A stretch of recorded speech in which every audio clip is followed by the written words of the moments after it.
पापा, मुझे ओम बन्नासा के दर्शन करने जाना है, गाड़ी रोको। तभी पिता मुस्कुराकर कहते हैं, बेटा बाजार से कुछ जरूरी सामान खरीद कर ले आते हैं, फिर दर्शन करेंगे, ठीक है? हाँ ठीक है। लड़का मान जाता है और गाड़ी आगे बढ़ जाती है। कुछ ही देर में वे बाजार पहुंचते हैं। पिता और माता गाड़ी रोकते हैं और अपने बेटे से कहते हैं, आप यहीं पे रुकना, हम अभी आते हैं। बच्चा गाड़ी में अकेला बैठा रह जाता है।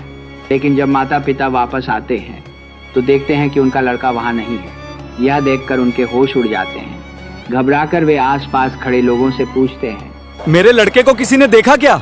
तभी एक आदमी बताता है कि कुछ अजनबी लोग उसे अपने साथ ले गए। यह सुनकर माता पिता टूट जाते हैं और दुखी मन से घर लौट आते हैं। घर पहुंचकर वे हाथ जोड़कर ओम बन्नासा से प्रार्थना करते हैं, हे ओम बन्नासा, अब आपरो ही सहारो है, मेरे बच्चे की रक्षा करो, मैं उसे लेकर आपके दरबार जरूर आऊंगा।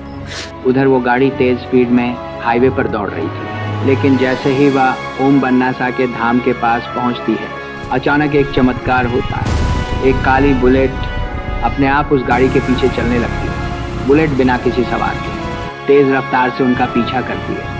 यह देखकर वे लोग घबरा जाते हैं और डर के मारे लड़के को रास्ते में छोड़कर वहां से भाग जाते हैं। उधर माता पिता दुखी होकर रात भर इंतजार करते हैं। लेकिन अगली सुबह तो देखते हैं कि उनका बेटा आंगन में सुरक्षित खड़ा है।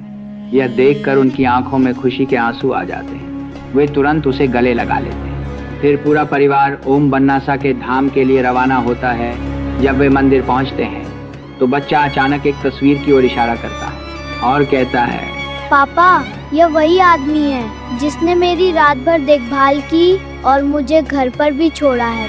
यह सुनकर माता पिता हैरान रह जाते हैं और समझ जाते हैं कि ये कोई और नहीं, स्वयं ओम बन्नासा थे।